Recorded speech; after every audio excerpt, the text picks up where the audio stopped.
ada 3 orang yang tidak boleh direndahkan dalam buku novel Kaila wa Dimnah. 1, al-alim was-sultan wal ikhwan.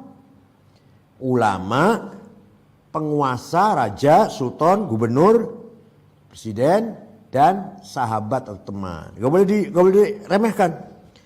Fa inna man istakhaffa bil alim ahlaka dinu. Barang siapa yang meremehkan ulama, dia merusak agamanya sendiri. Orang yang jauh dari ulama, apalagi anti ulama, agamanya akan hancur, agamanya akan rusak.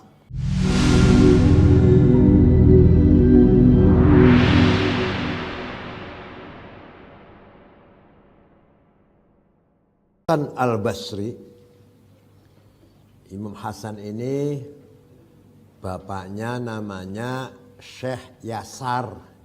Bapaknya Syekh Yasar, orang Majusi, menjadi tahanan perang, dibawa ke Madinah, masuk Islam, jadi budak, bawa ke Madinah, masuk Islam, punya anak Syekh Hasan. Tinggalnya di Basrah, maka terkenal Hasan Basri. Lahir Madinah. Ketika lahir dicetakin bahasa Indonesia, dicetakin ya oleh Ummu Habibah, zaujati Rasul sallallahu alaihi wasallam. Lahir tahun 21 zaman Khalifah Umar. Wafat 110. Sayyidut Tabi'in. Soriru qalamil ulama'i tasbihun. Suaranya penanya ulama ketika nulis itu tasbih. Wa kitabatul ilm wan nadharu fihi ibadatun. Menulis ilmu, melihat tulisan ilmu, ibadah. Wa idza asaba min dzalikal madad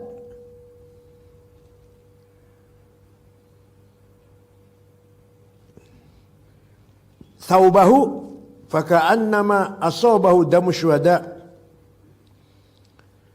Apabila kita lagi nulis pelajaran, tintanya netes ke pakaian, ke baju kita atau sarung, itu bagaikan tetesan darahnya para syuhada.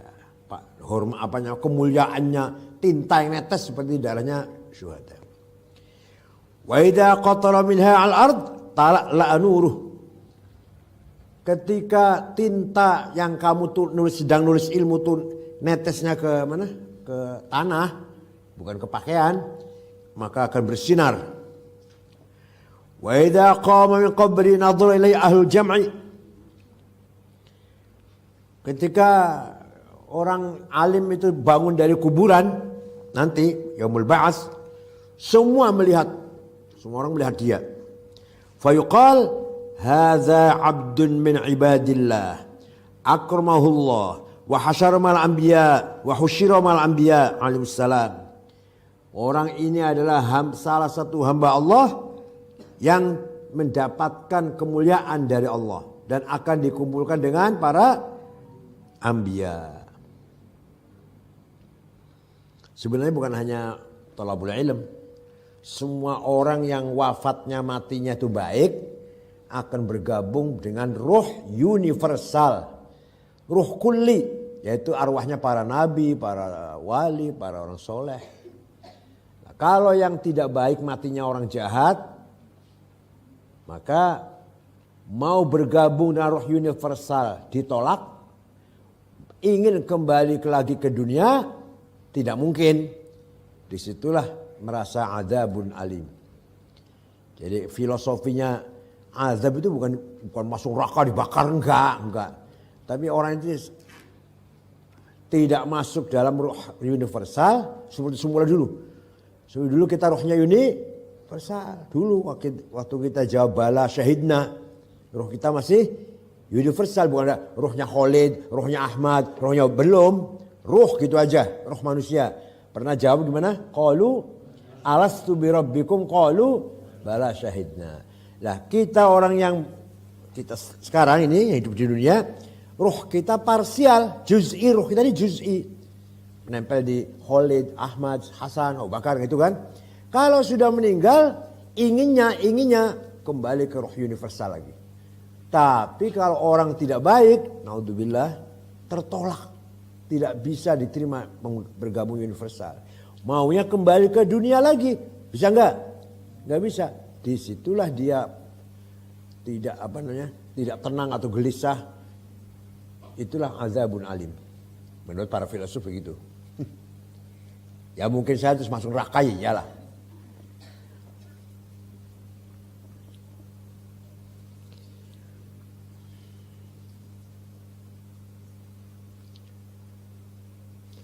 Fi kitab Kalilah wa Dimnah.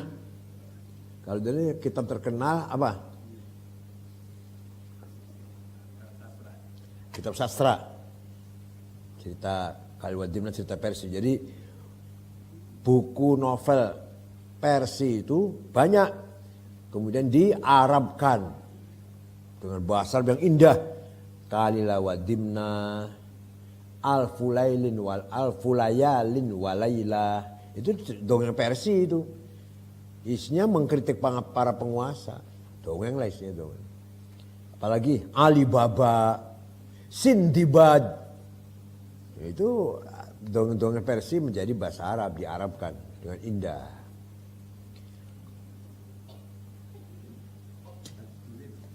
Masjidnya, masjid mana itu? Persia? Lihat, mana ya? Iya, enggak. Dongeng Persia, dongeng mana itu ya? Terus diarabkan oleh Mustafa Al-Manfaluti. Enggak, tapi asalnya bukan karangan Baluti, terjemahannya.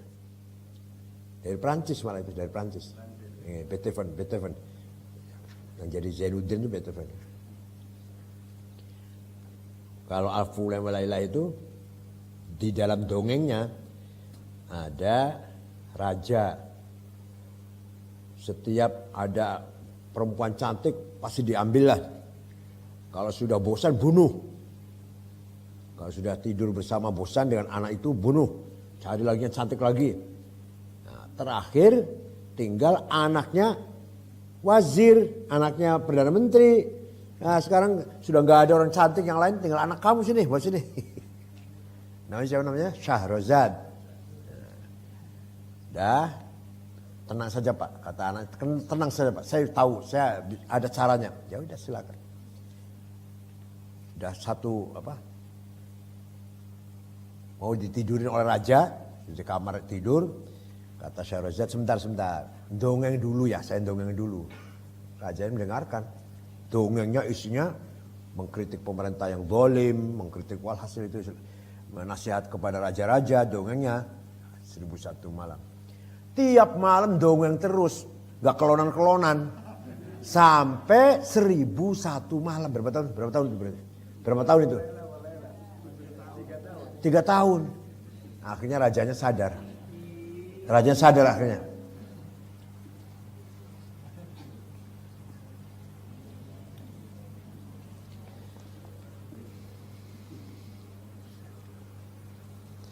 Ahaqqu man la yastakhaffu bihuquqihim man la yustakhaffu bihuquqihim.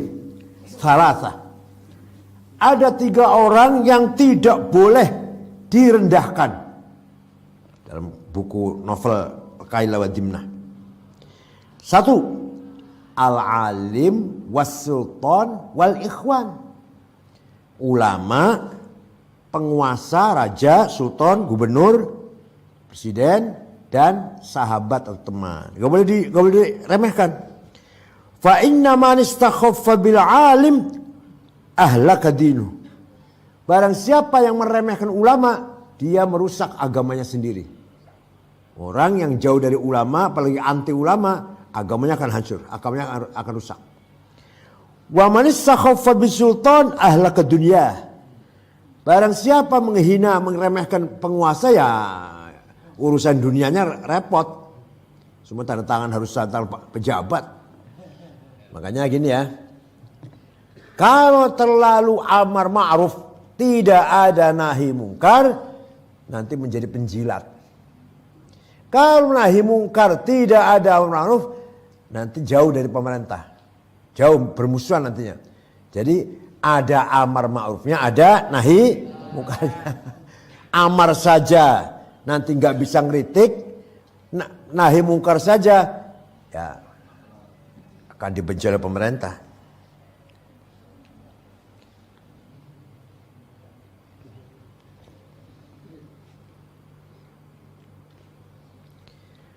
Waman istakhafa bil ikhwan lahlaka muru'atuh. Barang siapa meremehkan teman, maka muruahnya akan hilang, harga dirinya akan hilang. Teman harus diopeni, harus pelihara, teman itu harus dipelihara. Syukur-syukur semakin bertambah teman, anggota lah, anak buah aja harus dipelihara. Kalau menganggap remeh anak buah, teman, tim sukses akan rusak nanti. Ente bisa naik karena kami ini tim sukses ini.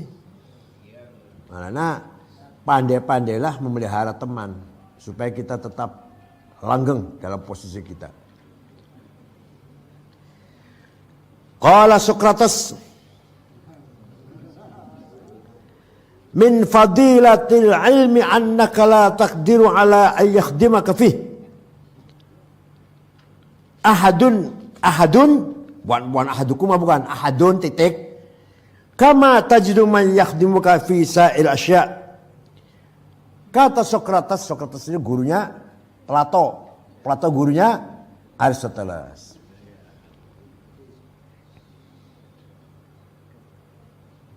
Dulu Yunani kuno itu para filosofnya pagan, nyembah berhala. Para filosof nyembah berhala. Empedokles, Pythagoras, Zeno dan seterusnya. Nah, setelah Sokrates, beliau berusaha menjauhi berhala. Plato mengganti tuhan-tuhan berhala itu namanya dengan akal. Jadi pertama kali wujud as-sababul awal, al-illatul ula, yaitu Allah, Tuhan kemudian berpikir tentang dirinya, lahirlah akal pertama. Akal pertama berpikir tentang dirinya, lahir akal kedua sampai 10. Itu apa maksudnya? Maksudnya supaya menyedikitkan, meminimalisir Tuhan. Nah, kalau orang paganis nyembah berhala kan Tuhan tok isinya. Tuhan angin, Tuhan tanaman, Tuhan cinta, Tuhan dagang, Tuhan apalah, Tuhan penyakit.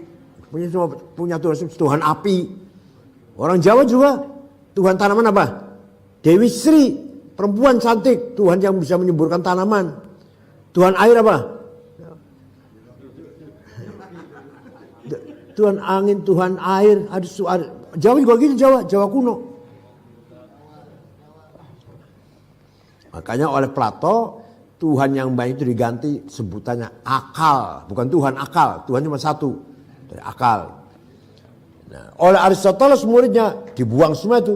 Apa teori apa ini? Kalau Aristoteles teorinya sebab dan akibat. Yang terjadi semua adalah tidak lepas dari sebab dan akibat. Ini sebabnya ini ada kan sebab ini ada kan sebab ini.